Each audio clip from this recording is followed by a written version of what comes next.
teman-teman suka dengan cerita hantu? Apa sering bertukar cerita hantu saat berkumpul dengan keluarga atau teman-teman? Suka nonton film horor? Jangan-jangan pernah ikut permainan hantu? Cerita hantu itu sangat lekat dengan budaya kita, budaya Indonesia. Sebagian besar dari kita sangat takut dengan hantu dan berusaha sebisa mungkin untuk tidak mengusik mereka dengan harapan agar tidak diganggu. Yang lucu, sebagian besar dari kita, terutama yang takut hantu, juga biasanya yang paling antusias mendengarkan cerita hantu, karena seru. Kenapa kita takut dengan hantu? Budaya dan media berperan penting dalam membentuk persepsi tentang hantu. Cerita-cerita horor, film, dan legenda tentang hantu sering menggambarkan mereka sebagai makhluk mengerikan dan jahat, sehingga membentuk bayangan buruk tentang hantu dalam pikiran manusia. Namun dalam kenyataannya, apakah hantu bisa membunuh? Dari sebagian besar cerita hantu yang beredar di masyarakat, baik itu berupa urban legend atau pengalaman-pengalaman mistis teman-teman kita yang mengaku pernah diganggu hantu, apakah pernah terdengar kabar hantu membunuh manusia secara langsung atau secara fisik? Kenyataannya, ada satu jenis hantu. Hantu ini adalah hantu yang paling berbahaya dan mengerikan, di mana hantu ini dapat memberikan kerugian yang sangat masif, bahkan bisa membunuh diri kita sendiri atau orang-orang di sekitar kita. Hantu ini sangat berperan dalam menghalangi kesuksesan, menciptakan kegagalan-kegagalan, dan kehancuran cita-cita dan tujuan hidup kita.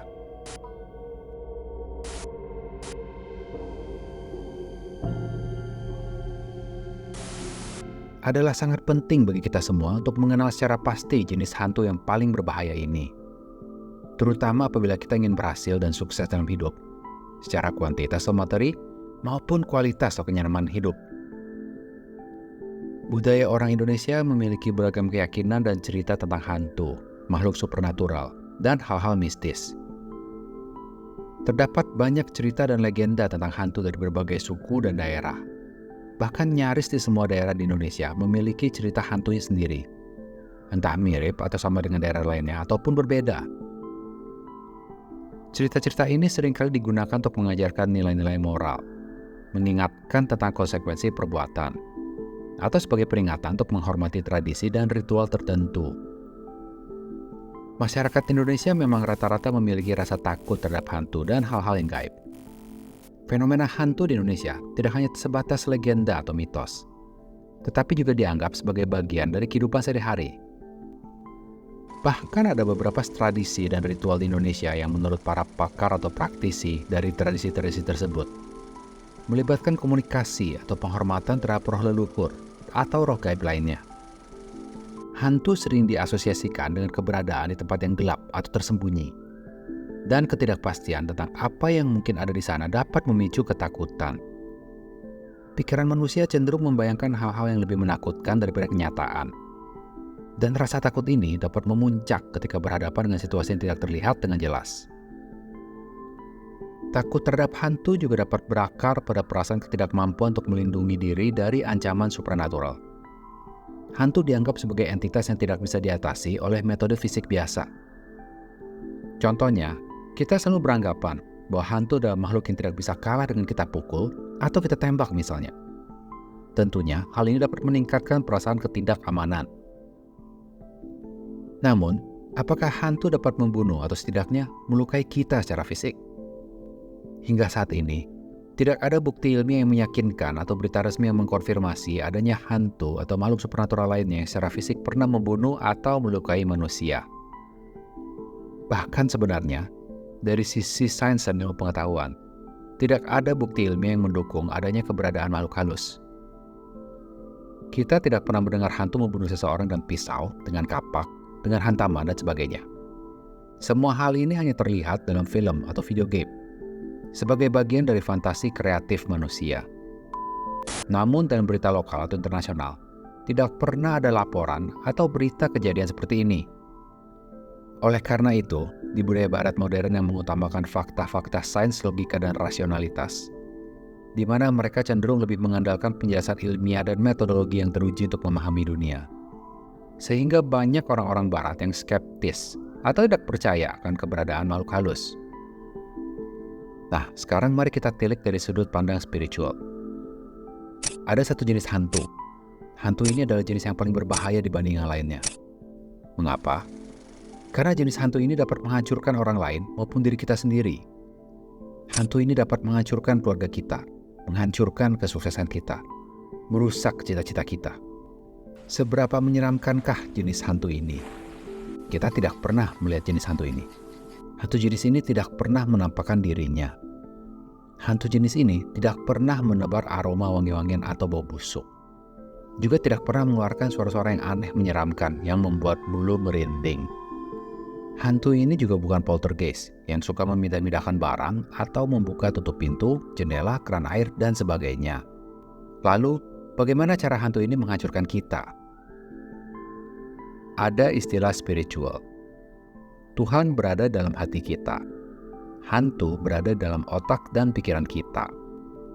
Hantu jenis ini adalah hantu yang sebenarnya. Hantu yang mengetahui jalan pikiran kita. Hantu yang mengetahui semua cacat kepribadian kita, kelemahan-kelemahan kita.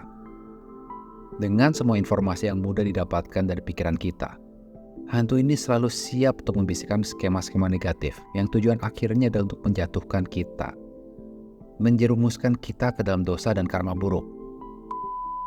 Contoh pertama, ada seseorang yang memiliki kelemahan mudah iri hati.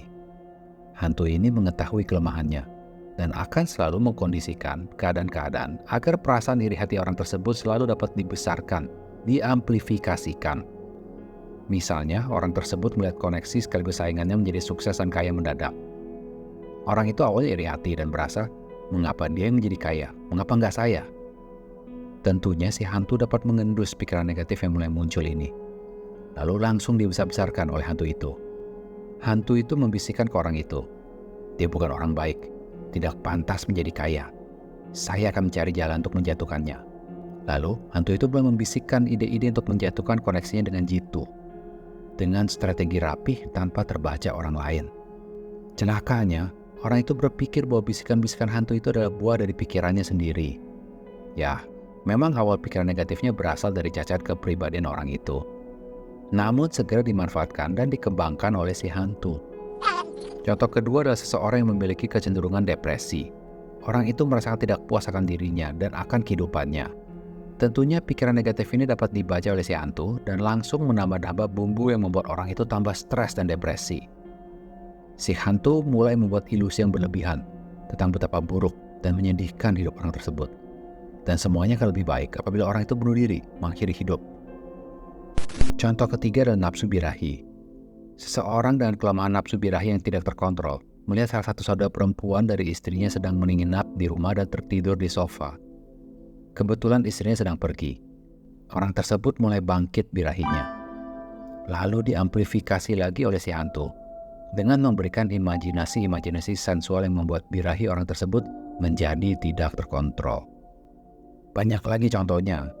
Hantu ini sangat-sangat cerdas. Dia mampu memanipulasi otak kita sedemikian rupa untuk mempengaruhi kita untuk melakukan hal-hal yang sangat salah, yang hanya akan menciptakan lebih banyak dosa dan karma buruk. Apakah hantu cerdas yang sangat berbahaya ini benar ada? Ini tergantung dari persepsi Anda sendiri. Apabila Anda percaya akan spiritualisme dan paranormalisme, maka Anda dapat menyebut ini hantu. Apabila Anda seseorang yang sangat logis dan rasionalis dan tidak percaya akan segala hal yang tidak dapat dibuktikan keberadaannya secara ilmiah, maka Anda dapat menyebut hal ini ekspansi pemikiran negatif. Yang pasti, ide-ide negatif dari hantu atau ekspansi pemikiran negatif yang tumbuh di pikiran-pikiran kita ini benar ada. Kita semua pasti pernah dan mungkin masih sering mengalaminya, walau dengan skala dan magnitude yang berbeda-beda. Jadi, bagaimana kita mengatasi hal ini? Apabila Anda cenderung lebih logis, Anda bisa mencoba untuk melatih meditasi, karena pada dasarnya meditasi adalah teknik untuk mengelola dan menenangkan pikiran sedemikian rupa, agar tidak melenceng ke hal-hal yang negatif. Dari sisi rasional, munculnya pemikiran-pemikiran buruk dan negatif ini adalah dari kebiasaan pikiran kita sendiri. Kebiasaan untuk selalu berpikir negatif. Meditasi melatih pikiran kita untuk tidak terpengaruh oleh semua negativitas tersebut dan lambat laun menghilangkan kebiasaan berpikir negatif. Apabila Anda cenderung lebih spiritualis, Anda dapat mencoba untuk selalu mendekatkan diri pada Tuhan dan alam semesta. Memohonkan untuk dijauhkan dari cobaan-cobaan iblis. Apabila perasaan-perasaan dan emosi buruk muncul lalu diikuti dengan gagasan-gagasan yang negatif, selalu ingatkan diri Anda bahwa kebanyakan dari ide-ide buruk ini diperkuat dari hantu si pencoba, bukan dari diri kita sendiri. Dan ingat satu hal juga, apabila kita terbiasa berpikiran buruk dan negatif, dan setelah itu diamplifikasi dengan bisikan-bisikan yang negatif dan kita terbawa terjerumus lebih dalam lagi dengan emosi buruk ini, maka sesuai dengan hukum tarik-menarik, law of attraction, kebanyakan hanya hal-hal negatif yang akan datang ke dalam kehidupan kita ke depannya. Apabila kita terus berpikiran menjebak orang lain, yang akan datang ke depannya adalah situasi kita dijebak. Apabila kita terus berpikiran merugikan orang lain, ke depannya alam semesta akan mendekatkan kita dengan situasi-situasi yang hanya akan merugikan diri kita sendiri. Sebaliknya, apabila kita memiliki hati yang tenang dan penuh dengan welas asih, di mana kita dapat meminimalisir bahkan menghilangkan cacat kepribadian yang biasanya melahirkan pikiran-pikiran negatif, maka ruang gerak hantu untuk memanipulasi kita akan semakin terbatas. Sebagai hasilnya, sesuai dengan hukum tarik-menarik law of attraction, oleh karena pikiran dan hati kita sudah positif, maka hanya hal-hal positif yang akan datang ke dalam kehidupan kita ke depannya. Sesuai peribahasa, untuk menerima harus bisa memberi. Besarannya akan diterima tergantung dari niat luhur saat memberi. Apabila Anda komit hendak membantu sesama untuk sukses, berhasil, maka ke depannya alam semesta juga akan mendekatkan Anda dengan keberhasilan.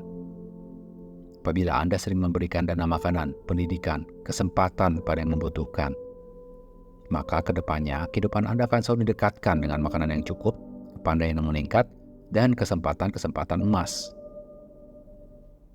Bila kita tinjau dari sisi kutipan ajaran beberapa agama mayoritas dunia, ketika Nabi Muhammad masih hidup di Mekah sebelum menerima wahyu dari Allah untuk menjadi nabi dan rasul, iblis mencoba menggoda dan menyesalkan beliau dengan wujud manusia yang tampan, berusaha menyesalkan beliau agar meninggalkan dakwahnya dan menolak wahyu yang kemudian akan datang. Ketika Nabi Isa atau Yesus Kristus hendak menjalankan tugasnya setelah dibaptis oleh Yohanes Pembaptis, iblis muncul dan berusaha mempengaruhi Yesus dengan 3 cobaan. Yang terakhir adalah tawaran untuk menguasai dunia dengan syarat untuk meninggalkan tugas mulianya dan menyembah setan. Ketika Buddha Gautama sedang duduk di bawah pohon Bodhi, beliau juga digoda oleh Mara yang memberikan godaan hasrat duniawi, rasa takut, keraguan, dan arogansi untuk menggagalkan rencananya untuk mencapai pencerahan. Tentunya di ketiga ajaran di atas, baik Nabi Muhammad, Nabi Isa, dan Buddha, berhasil untuk tidak terpengaruh oleh semua skema-skema negatif iblis, atau Mara, atau hantu yang paling berbahaya ini. Iblis atau Mara tidak memberikan serangan fisik terhadap ketiga tokoh suci. Mereka berusaha memanipulasi pikiran para suci agar dapat merubah tujuan mereka. Sama seperti apa yang terjadi dalam pikiran kita semua. Oleh karena itu, hantu yang sebenarnya yang perlu paling kita takuti bukanlah hantu yang sering menunjukkan eksistensinya. Hantu yang paling harus kita takuti adalah hantu yang berada dalam pikiran kita sendiri. Hantu inilah yang mendorong kita untuk melakukan hal-hal yang paling destruktif dan mengerikan. Semoga sukses selalu ke depannya. Salam bahagia dan sejahtera dari alam dan jiwa.